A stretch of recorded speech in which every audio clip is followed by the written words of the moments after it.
for being here. Today we are going to talk about how to manage your weight over the age of 40, because it's a different ball game after 40. The things you're doing or that you did in your 20s and 30s, they don't work in your 40s, 50s, and beyond anymore. So I'm going to give you a few pointers on how to manage your weight as we're aging and the things that we have to do and change in order to help us stay lean, to stay healthy, and feel good as we're aging. My name is Cynthia Williams. I am an integrative nutrition practitioner. I have been in the wellness space for over 20 years now. I am a 46-year-old woman with a 5-year-old daughter. It's not easy. You know, when we're over the age of 40, it's not easy. You do have to put a much more concerted effort into your health, as you probably know, to hold on to what you had. You know, things that were easy for you in your 20s and 30s is because you had higher levels of estrogen. As estrogen starts to decline, so does our ability to have that flexibility and have that less carefree, if you want to say it that way, about our health and stuff, because we just had it, right? It was just there. And that's not so much the case anymore as we go into our 40s, 50s, 60s, and beyond. So this is what I specialize working with women on, helping them understand their body, helping them understand the key principles, those foundational functional pieces that you need to help you reach whatever your health goal may be, but more importantly, to sustain it, because we can all drop some weight, but we have a really hard time sustaining it. So I want to help women sustain the weight loss, but I also want to help them shift their focus just a little bit and start focusing more on health. And weight loss is always a byproduct of health, but really focusing on health, our biomarkers, making sure that metabolically we are in a really good spot. So in order to do that, knowledge is power. The more knowledge that you have about how your body works, how food works, how it fuels the body, how it will help you hit your goals, how you can sustain your goals, you have to do a little bit of groundwork. You have to build that foundation, right? I know we've all heard the quote, like, you know, you can't build a house on a rocky foundation, it's gonna tumble and fall. Same thing applies to nutrition and exercise. You have to have foundational pieces. If you are relying on motivation to get you there, it is never going to happen. You becoming hitting your health goals is going to come off of discipline and willpower, basically. And the more discipline and willpower you have, the more that will generate motivation for you to continue to have discipline and willpower. But motivation, that's not gonna do it for you. Motivation is always wavering, but what remains consistent when you work on it is discipline and willpower. So how to manage weight loss or your weight in general. One, you have to track food at some point. And I know you don't like doing that. I know you feel like it is all consuming and it takes up too much time, or I can give you 500 excuses that I've heard people say when it comes to tracking their food. And basically it comes down to you're just not ready to do that work yet. And that's fine, but be able to say that and acknowledge that and know you're just not there yet. And that's fine. Come back to it when you are. But in order to truly have an understanding of the amount of food that you are consuming and the quality of the food that you are consuming, which matters even more, you have to track it. You have to learn what food looks like and the amount of food and the portions that you are consuming. So with that, you have to weigh and measure the food that you are doing. If you know, to break it down, you could start with tracking and start with guesstimating, right? Just to get in the habit of tracking. That's a great place to start. But once you're there, at some point you are going to have to weigh and measure the food. And the reason we weigh and measure food and the reason we track food is so that it will transfer to other areas of your life. At home, it's very easy to control what we eat, but that's not realistic. That's not life. You're going to go out to eat. You're going to have parties. You're going to have events. You're going to travel. So in order to understand what the food is that we're eating in all of these vast scenarios, you have to track, you have to weigh your food. So visually, it starts to teach you, if I am tracking at home and I'm doing the portion sizes time over time over time, right? We repeat things to learn them and they become habits.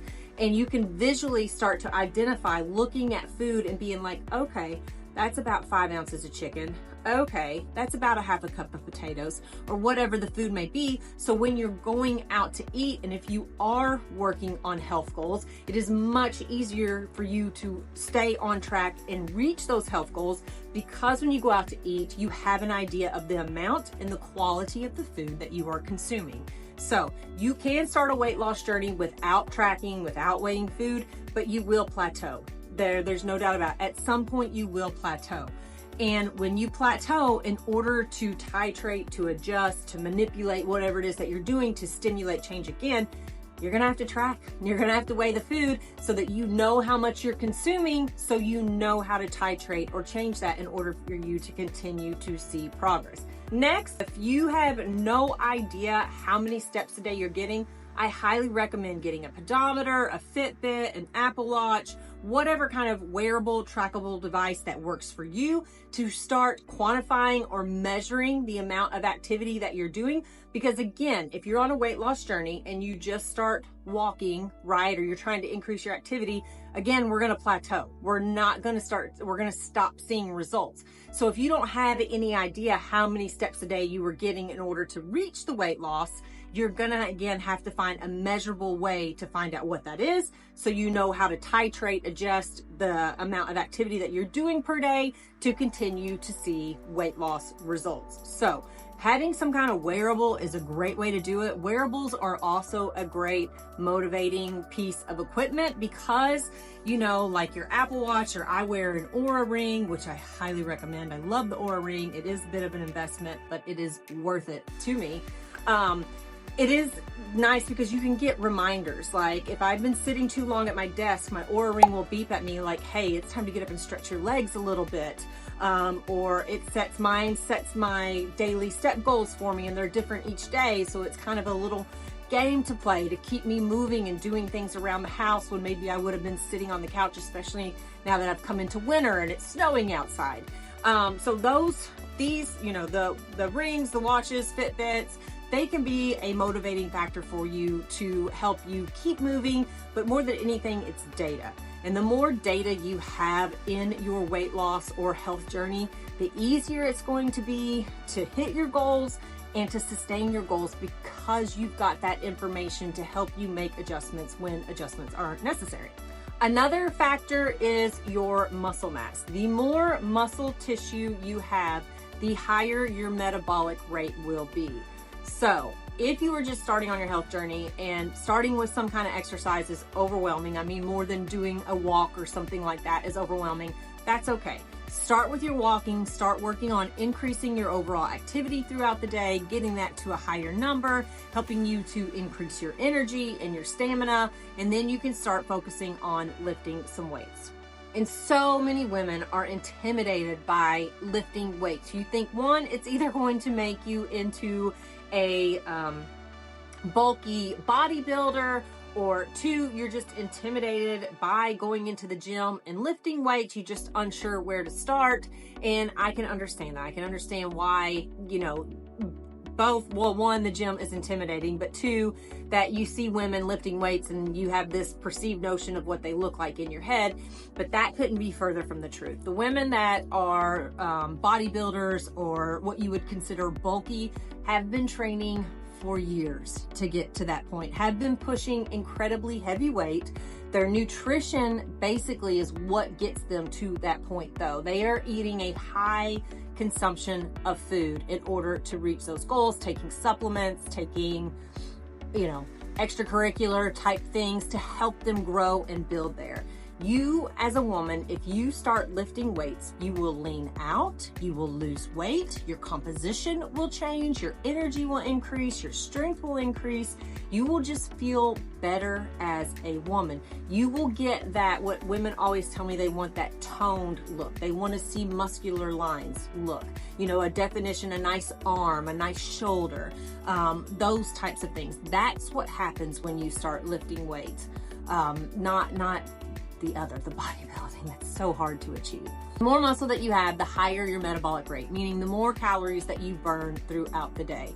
So you just sitting in your chair, if you decided to Netflix all day long, someone with a higher muscle mass percentage is going to burn more calories just sitting there watching Netflix all day long versus somebody with a higher fat mass. So focusing on building strength through strength training and your nutrition can go a very, very long way for you not only losing the weight, but maintaining that weight loss. Last but not least, and this is probably one of the most underrated pieces when it comes to weight management, but it has a huge, let me say it one more time, a huge impact on your weight loss and your ability to sustain the weight loss, and that is sleep. And the reason sleep is such a big factor, because sleep can mess with hormone levels like no other. It can either crank up on your cortisol levels or it can sink your cortisol levels, and neither one of those are a good thing. But especially women 40 years and older, you already have elevated cortisol levels because you have the decline of estrogen going on with perimenopause and postmenopause. Estrogen is a buffer to cortisol. So as we have the decline of estrogen, cortisol is naturally rising.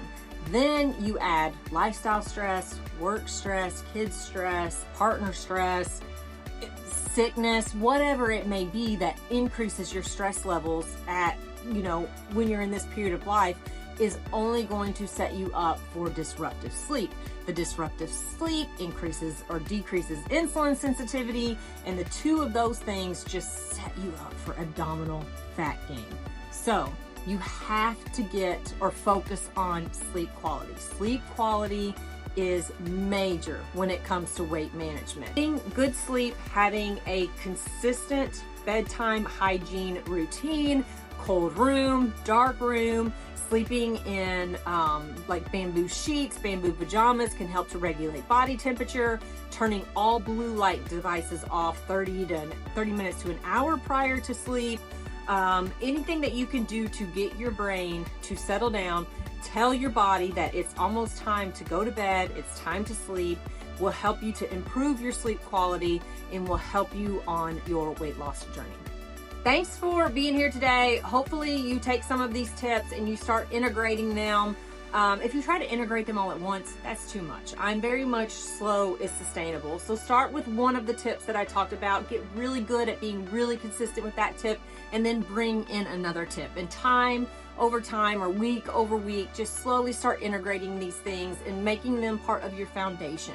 These are your principal pieces that you stand on: learning food quality, learning food portions, tracking your food, tracking your activity, bringing in some strength training, and focusing on your sleep quality. Doing those things more days than not will go such a long way to improving your health and making you feel better in this period, the second phase of our life where we're headed into, making that period so much more enjoyable. So make sure that you subscribe, hit that bell so you get notified each time I release a new video, and I will see you in my next video. Bye.